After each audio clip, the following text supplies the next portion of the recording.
Yes, well, as we get older and older, I'm 77 right now. You can't live forever, you know. So if this procedure I'm going to have to clean the blood doesn't work, then I've got probably a few more months to make it before my kidneys shut down, you know. So that's kind of why I'm kind of going along with the interview at this time. You're seeing that what you went through is just too important for people not to know about. Yeah. Yeah.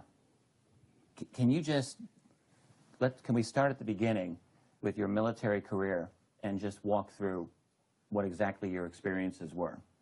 Was drafted into the military and got into the U.S. Army.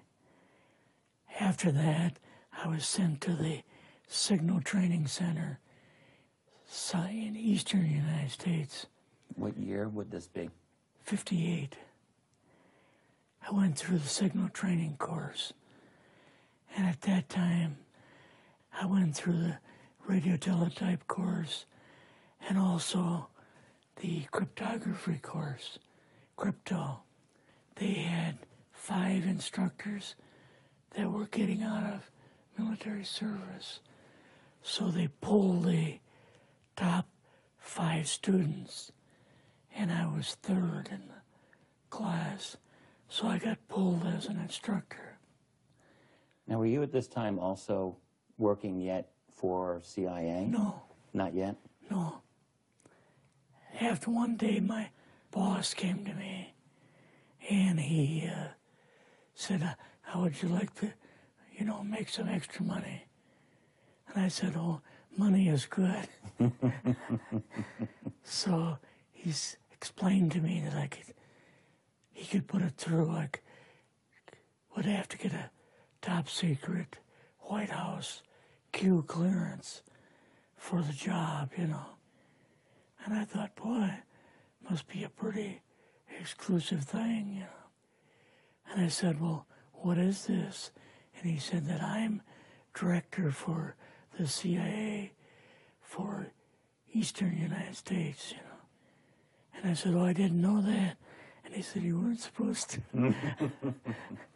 After about 6 weeks, my security clearance came through, and I got my CIA card.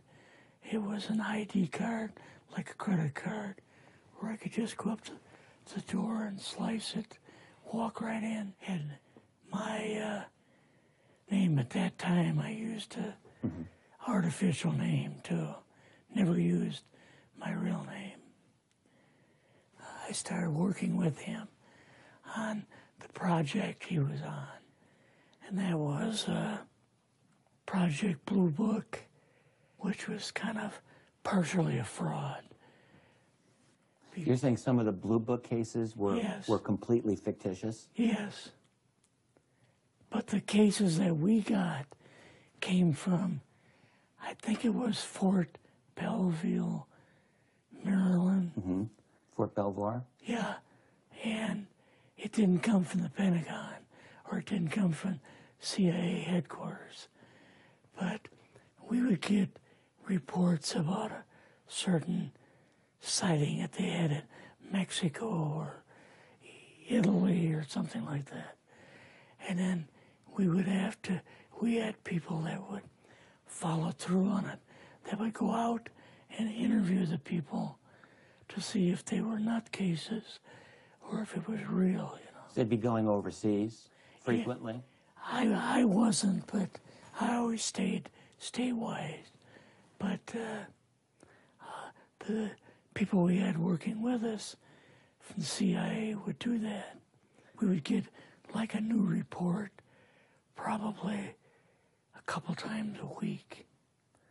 I was coming into the Army fresh off the farm, you know, so I really didn't have much knowledge of anything, but my boss filled me in on Project Blue Book and what they had found so far. this Greys and aliens and the Roswell incident. How did you feel when this first got dumped on you? When you first learned about this? I was just kind of overwhelmed with all of this, you know. And I said to him, I don't know if I'm going to be able to be a judge of this type of thing. What's real, what's not, when I don't have much knowledge of it, you know. So... What did he say?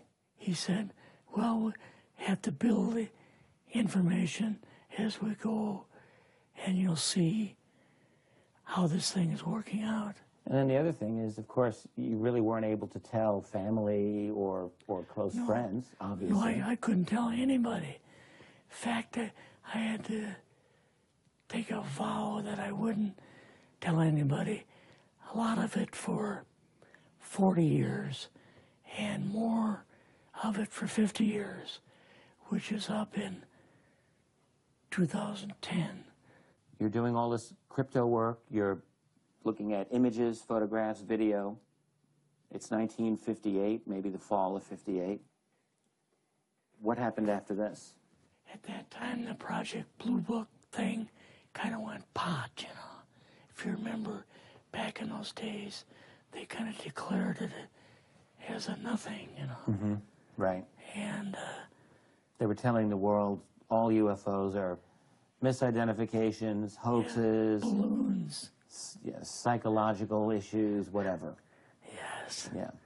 So my boss came to me and he says, we've both got a new assignment.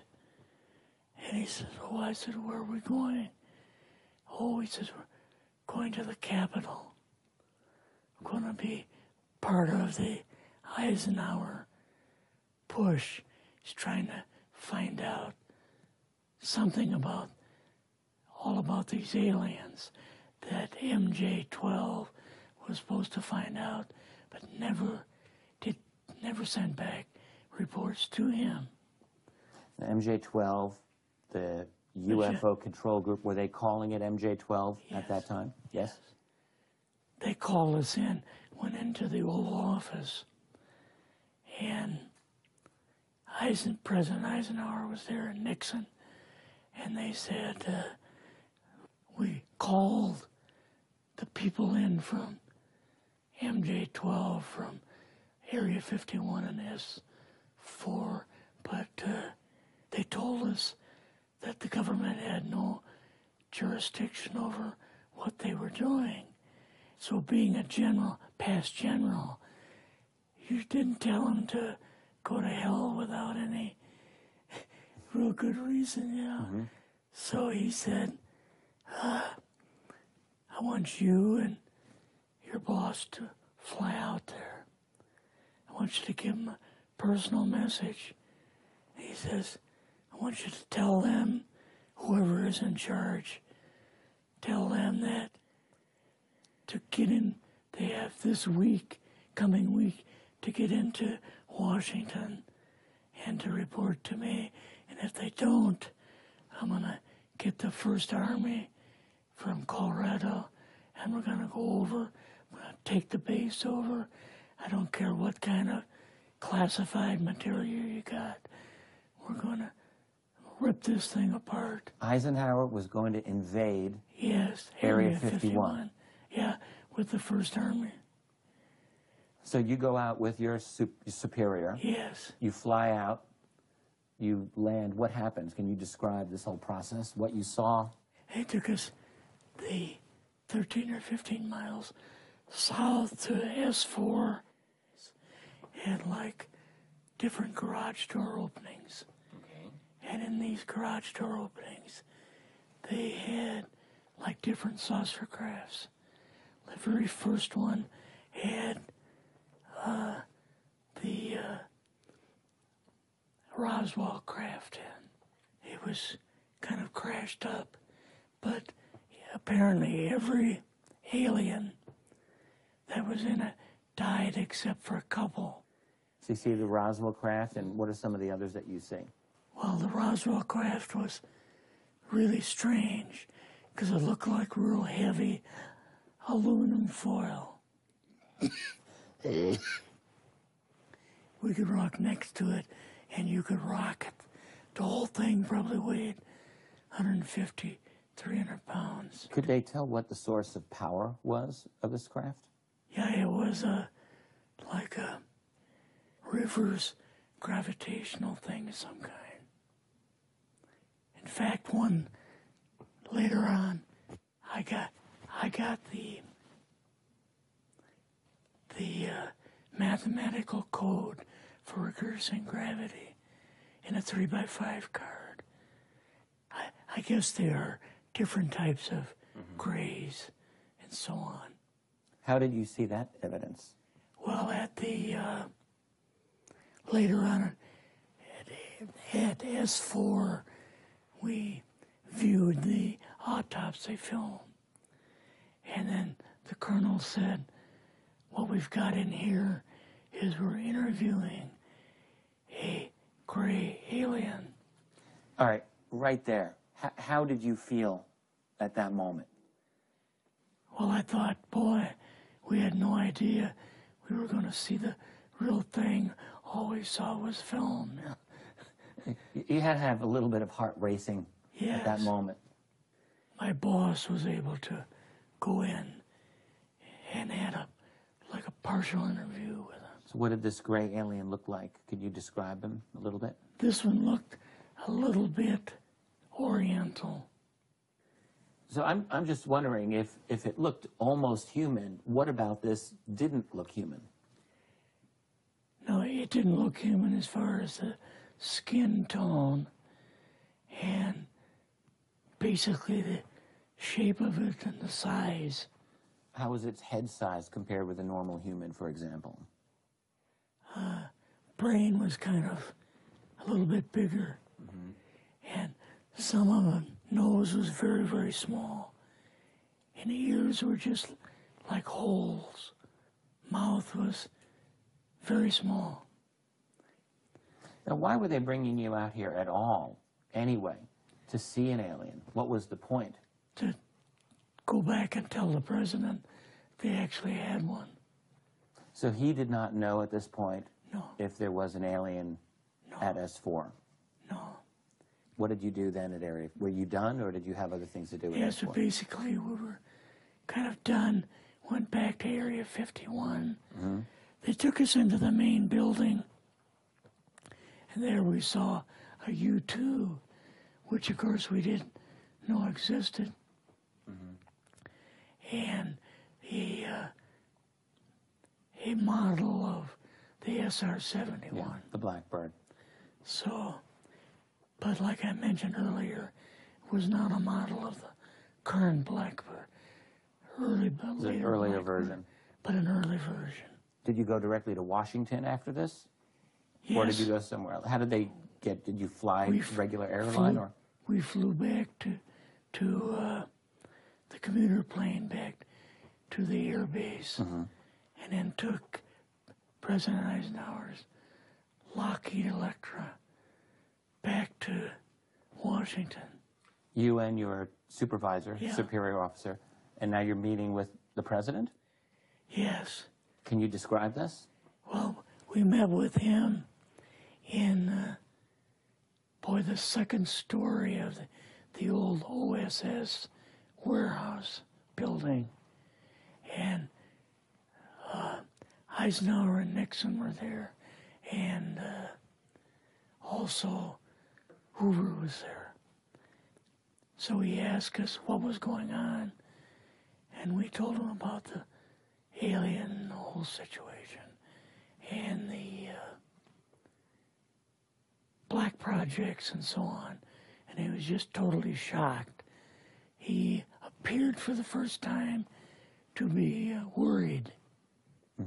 You know, like he was worried. I would think that Eisenhower would, he certainly knew that flying saucers were real. Yes. He knew that there were aliens.